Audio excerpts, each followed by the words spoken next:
Bismillahirrahmanirrahim. Assalamualaikum warahmatullahi wabarakatuh. Salam sejahtera, my fellow Malaysians. My name is Professor Dr. Muhammad Tajuddin, and for today's video, I would like to make a comment on a recently published column by Professor Ramasamy, which is titled something like "Has Anwar Failed Us?" or rather, he thinks that Anwar has failed as a Prime Minister. Now, this article was written in light mainly of the meeting of Yang di-Pertuan Agong with the UMNO members as well as one DAP member. So with that, it is implied by the article that Anwar has not been able to take care of the safety and concerns of the country, and therefore he has failed. Now, I wish to give a different perspective than Professor Ramasamy, who has, to me, taken a very simplistic stand. Firstly, because I don't think if he became Prime Minister, could have done any better. My measure has always been that, could you have done any better before you start saying that someone has failed completely? Now, first of all, let us understand what happened and probably why the Yang di-Pertuan Agong had met with 3 members of UMNO and also 1 member of the DAP. Firstly, all of us know about Akmal and his boycott campaign against the KK Mart. I have written many articles and made many statements to say that his campaign is merely for his own popularity, and later on, perhaps his campaign was also to make UMNO once again popular among the Malays. For me, it has nothing to do with defending religion, defending the sanctity of the name of Allah, as what he has been mentioning. He said that he is just a Muslim and also an UMNO member who is defending the name of Allah as well as the religion against all these non-Muslims who are insensitive towards Islam. Now, if that were the case, then why did PAS had not been part of the campaign to boycott KK Mart? Why did PAS, Parti Islam se-Malaysia, had issued a statement that they will not be part of the boycott campaign? Now, I am not a fan of PAS, but it would seem strange that PAS is not shouting about defending Allah's name as loudly as Akmal. And I do not like to use PAS as a kind of an evidence to say that Akmal is just simply playing politics. Now, UMNO at first had said that they were advising Akmal to tone down, but then on one Friday night, they suddenly gave full blessing, and that became a huge problem because UMNO is part of the unity government. Now, Anwar Ibrahim has many times said to please move forward and let the authorities take care, but Akmal would not be silent. Why he's not doing that? Only he knows, and there are many theories about why he's doing so. And so I was most thankful to the Yang di-Pertuan Agong for taking the initiative to meet with DAP as well as UMNO. Now, for the Yang di-Pertuan Agong to take the initiative, this is a blessing because it is difficult for the Prime Minister who is in a different political party than UMNO, which is another different political party. So, if UMNO was part of the Pakatan Harapan, then it would have been no question how Anwar would have handled it.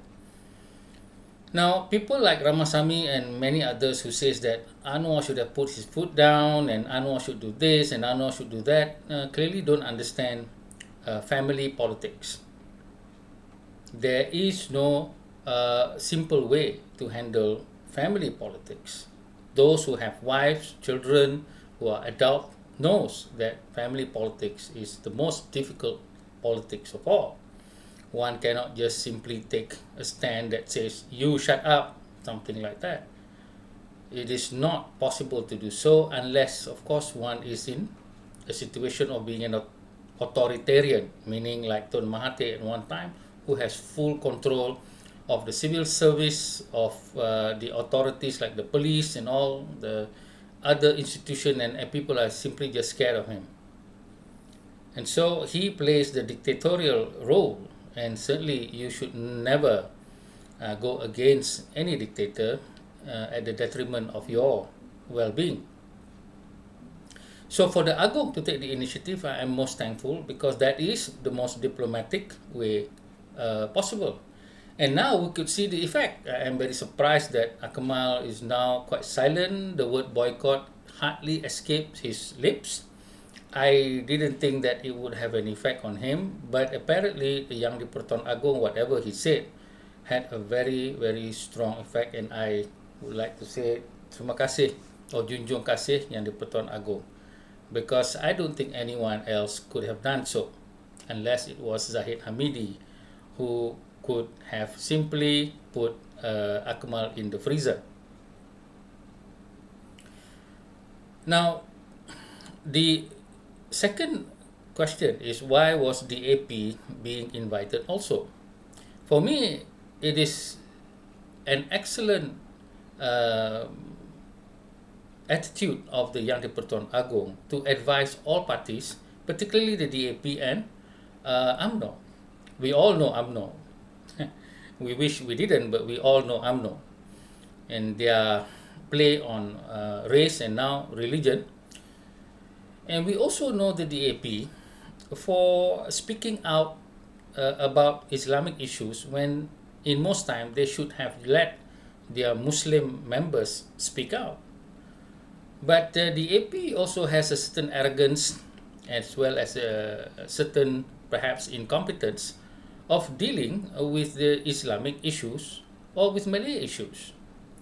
Certainly the DAP is also playing to the gallery, to the non-Muslim voters, and this has created a worsening situation, especially when the issue is about Islam. And so for the DAP to not consult its member political parties like Amanah and PKR that has many wise Muslims, something that is not entirely well with that party, and perhaps the Yang di-Pertuan Agong had made a certain point to them with regard to this issue. So I think both UMNO and the AP needed some time out from their usual politics, and the Yang di-Pertuan Agong was the best person, looking at the situation where Anwar Ibrahim do not have full command of the coalition with the others who were once the enemy of the Pakatan Harapan. So again, thank you Yang di-Pertuan Agong, Tuanku, for taking the initiative. And so far, I have noticed that the meeting has had a very important effect on especially UMNO.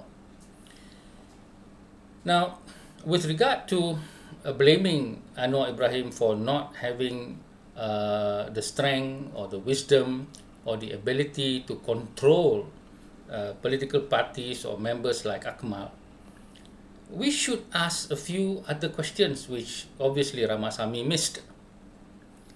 Number one, this was supposed to be a religious issue, isn't it? The KK Mart issue was a religious issue. Now, where was JAKIM in all of this? Where was the Minister of Religion? What did he do? Did he go to the ground? Of course, we hear that the minister had said, please, we'll take care of it this way and that way. And I think personally that they could have done much more than what has been done by just making statement. He could have gone to KK Mart, or he could have made other ways of meeting with UMNO and Akmal and all this, but I didn't think he did it. So Perhaps the Minister of Religion has some other strategies of which we do not know. We must have some respect for him with that regard. But my question is, why did Ramasamy not take the Minister of Religion to task? That's number one. Number two, we have state muftis that are not controlled by the Minister of Religion. Why are they silent on this issue? This is an Islamic issue. The Penang Mufti had said his piece, and I am most thankful for the Penang Mufti. What about all the other muftis? Certainly, boycott is a personal decision by every member. They can boycott whoever they want. But to call for boycott, this is something else. And this is something that we need to take care of. That's about the Minister of Religion, JAKIM, as well as the muftis of this country. Secondly, why did the Professor Ramasamy not take to task the professors of Islam? I am not a professor of Islam, but I can talk about this issue as a Muslim who has read many books on Islam and have practiced Islam as taught by the Prophet, not taught by Malays. Why has Ramasamy not referred to the professor of Islam, the professor of social science, or whatever professors there are? There's so many thousands of professors, and why are they silent? We also have professors who were part of the Islamic reform movement, who likes to talk in seminars but never in the media.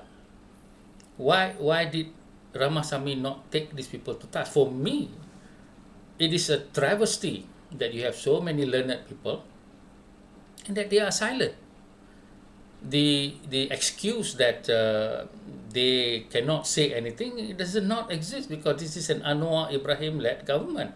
Anwar has spent so much time in universities to talk to academics and to talk to students, and I don't think it has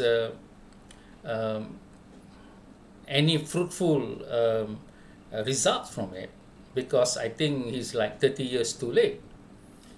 But the point here is that why did Ramasamy not take these people to task? Now, finally, we may also ask the question of the police. Now, people may blame Saifuddin Nasution, but when you are in an organization and you have the chief of police, then you need to let the chief of police take the matter in the manner of his wisdom. Now, we can question, and I too question, why is it that the vigilantes not taken to task? Why some of these people who are harassing non-Muslims, in front of the camera or in front of social media, belittling them, talking rudely to them, why have they not taken into action? Well, perhaps there are no laws about that. It is about the law of moral conduct. And so certainly the police cannot take any action to that effect. But the question remains, why the police were silent on Akmal for many, many weeks. Why wasn't he dragged to to the police station and being questioned, and later on perhaps being charged? Until now, we have not heard of any charge that's going to be made to him. It is said that it is only after Raya, and I suppose it has to be next week. So again, why did Ramasamy not take this to task? And all he has is that, Anwar is at fault. How many times can you fault a person? Or how many times can you fault a father for the sins of the sons and the daughters?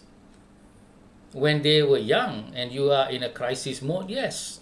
But when they are older and in adulthood, you need to give them the leeway, and you need to have them do whatever mistakes they have, because those will form the characters of their life. So is it fair to blame the father for everything that the children did? Now, I am not trying to defend the Prime Minister. I am not trying to find excuses for the Prime Minister. It is simply that I measure myself, whether if I were the Prime Minister, how else would I have done so? And I have come up with the understanding at this particular time that Anwar could not have done any better than what he has done. The onus is on us, the people. People like me who have done YouTubes and have writings and I made press statements. clearly to show my discomfort with what Akmal is doing.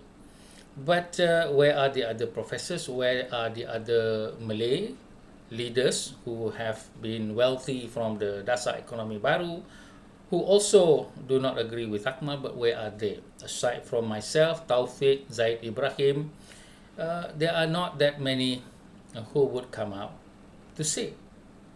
So why did Professor Ramasamy not take this into consideration when he was evaluating the performance of the Prime Minister with regard to any of these issues?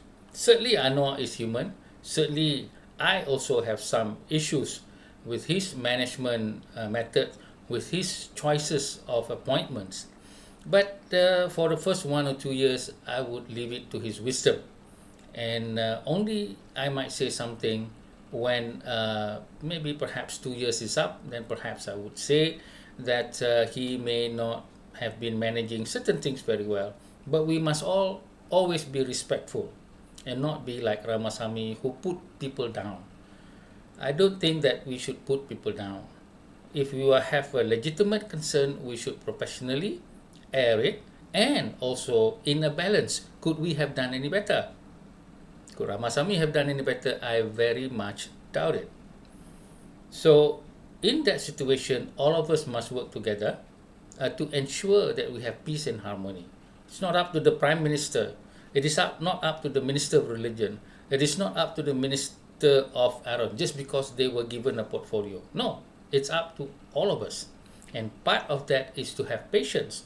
Part of that is to have trust in the leaders.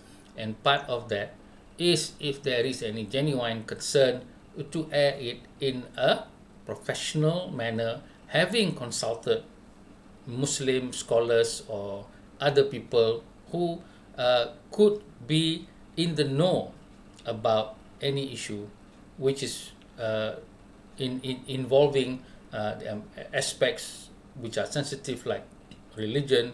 Then we need to have the so-called experts or those who are in authority to say something about this situation.